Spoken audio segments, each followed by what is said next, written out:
Stand by. Oh, am I going? You did. Hi, welcome to the 13th floor, and today we welcome Eyreton Hall to the show. This is your return engagement, is it not? Indeed it is. Fantastic. Yeah. Thanks for having us. And in the interim, I learned how to pronounce your name. It's exciting. Man, all these years I had it wrong. Oh well, I got it right now. So yes, so you have a new album out. It's called Spaces. Yes. And tell me, it's your second album, so every album has to have a backstory these days. I don't know if you've noticed that. So what's yours? Backstory. I think we wanted to do something slightly different from the first album. First album was really kind of intricate folk stuff and intricate musically and loads of lyrics. And I think we just wanted to strip it all back and do something a bit more simple, hence Spaces. Aha. So yeah. And is that your understanding as well? Yeah, I think this is more you sort of 3.5 minute song, whereas the last record was a bit more open and through composed and a bit it sort of tapped into our improvisational roots, I guess, as where we come from. So did you know when you were writing the songs that that's how you were going to approach it? Yes, I think so. I mean, that wasn't necessarily the only inspiration, but yeah, I think we wanted to sort of have a direct, what's the word? It resulted from the other one being so, complicated and intricate and all those sort of things. And I don't regret that album at all. I like that that's the way that it was, but we wanted to do something different. Right. So yeah. Now you're up here with a pretty big band. Yeah. Tell us who is everybody. Right, so we've got James Fistonetch, whom I actually first met because I was lucky enough to teach him at the uni. He's playing what? He plays electric guitar and sings. Right. Yep. And then we've got my brother Tim Randall on bass. And then we've got Ben King on BVs and actually sometimes plays guitar too. I think he's playing guitar on the launch gig. But he also produced the album for us. Oh, great. Co-produced it with us. And how did that work between you and he? What kind of conversation did you have about? Well, I think, again, in line with the whole first album being very intricate and all that sort of stuff, it was quite slick production-wise, which really worked well for that album. But I think because I am naturally a perfectionist, it was quite good. I mean, not that Ben's not a perfectionist per se, but he has a definite vision. Oh, there's a good balance. Yeah, Ben has a way of doing things, and it's a little different to where Tony comes from. Yeah, it's a bit more earthy, so I wanted that to kind of counterbalance. Yeah, right. That's good. And I think the album does that, so. Yeah. And the first song that we're going to hear is the title track, which is called Spaces. That's right. What can you tell me about that one? The main inspiration for this song was we had a really good friend who passed away in 2015, and I guess it was just, grief is a very curious process, I guess, and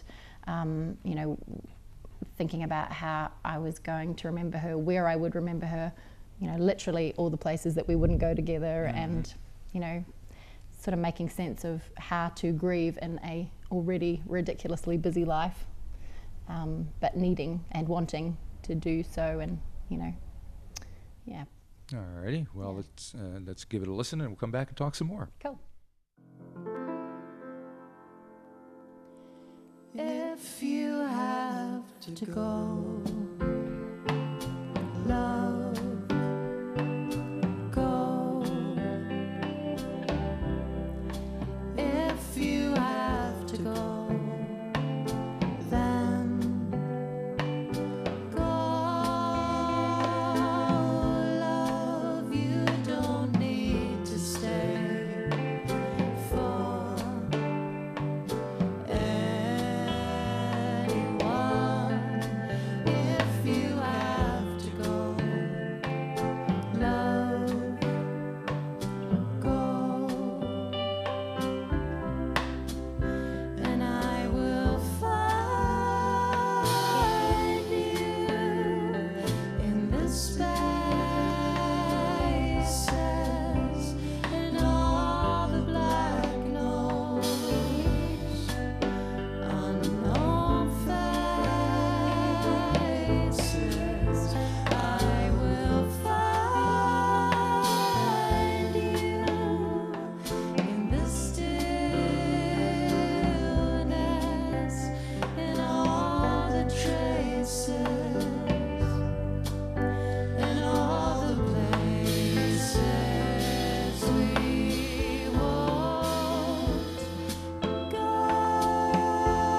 to go.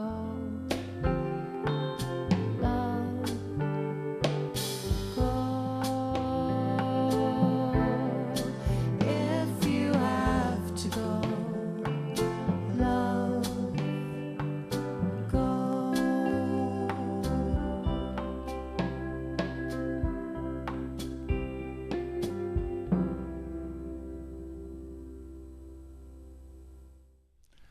Alrighty, we're back here with Eyreton Hall, and I should mention that you are Tony Randall and you are Andrew Keegan, so that folks know who you are. Has anyone ever made an odd couple joke? Yeah. I'm sure they have. Sorry. I think you did last time, actually. I was afraid of that. It just goes to show I have not matured at all in the last few years. No, I get it quite often. Okay, well, we'll skip right past that then. That's all right. Speaking of maturing, I'm curious as to how the musical collaboration between the two of you works. Does it change over the years? Is it move around, or is it fairly stable? I think Andy keeps me honest is the main answer I can give to that. Like, he wrote more songs on the previous album. This one he hasn't done so much writing, but certainly, you know, he's kind of the gatekeeper. If the song is terrible, it doesn't make the cut, and he's the one who not that you no, but it's true though. Like, he's my person that I trust the most to say, what's this one like? And if he says, yeah, I think this is good, then it makes the cut, you know. I trust him and his taste implicitly, so that's that nice trust. And what about when it comes to the actual recording process? How does it work? That's Tony's, again, quite a perfectionist when it comes to recording. I'm not sure what you're trying to say. But again, I mean, that's the balance, I guess. I try and remember, or try and help her remember that a few rough edges can kind of, you know, beauty can be an imperfection as well, which to me is all my favourite records are that, you know, just like that. Such as what? Oh, well, you know, you go through the genres, but I love the old, you know, old Stax recordings and soul recordings. I love Afrobeat. I love all sorts of stuff that isn't even necessarily in perfect tune, you know, like, you know, instruments can be slightly, not that the record sounds like that, but I like that kind of style. I should interject here and say, so do I. Yeah. Just not with myself. Yeah, but she'll find it difficult to record like that, if you know what I mean. So I'm not saying that there's out of tune instruments and things, but it's that process of striving for perfection, which is Tony likes to do, and then me sort of trying to, you know. Well, it is a balance between, I mean, because you can strive for, you can keep going until you just take all the soul out of something. I think that's the point, So it's knowing when to put the brakes on or when to move into a different direction, But I think that was successful, like, and Ben's input as well. Yeah, Ben comes from that perspective as well, so that's good. All right, the second song is Albatross. Yeah, I wrote this one about our littlest wee guy, Orly. How many wee guys do you, or gals do you have? Three wee guys. Yes, I'm completely outnumbered. It's very bad planning. You should have thought about that. Yeah, I really should have. But yeah, so I was just saying to Shani, our publicist, before, you know, we wrote this song about Orly, and he was this beautiful, placid little gorgeous baby who was literally in the room for some of the recordings. Right. And it was that whole thing of, you know, we thought we were a complete unit, and then he came along and all of a sudden we were more complete. But I was laughing, saying we actually found out that he was deaf. He had glue ear. He was deaf for about 10 months. That's not the funny part. Right. But as soon as we fixed that up, you know, less albatross, more hurricane. He's just... That must have been an amazing revelation for him. Yeah, for him. And it was like he was literally underwater, which is a theme in the video, actually. So, he just was this serene child. You know, babies often are, aren't they? When they first arrive, they look like they've been here before. And so what's the plans for you guys? You have a show, record release thing? Anything else? Yeah, I think we will probably tour, but my brother, Tim, the bass player, he's actually going to New York. Pretty much straight. Yeah, I know, right? Timing. Straight afterwards. So probably towards the end of the year, we'll make some plans and do that thing. Alrighty. Yeah. And well, good luck with everything. Thank you. Thanks. Thank you for having us. stopping by again and Pleasure. teaching me how to pronounce your name, because it's never too late to learn. Pleasure. So, good luck with everything. Cool. Thank Thank you. you. You were always on my mind. We're simply just a matter of time. An abstract face and place, first conceived when I was just a babe. So you were the albatross, came down in the call of love to ride from Prometheus. A sailor with a swallow tattoo. Many miles brought you here to us, you and your giant love, reminding us what we're meant to do.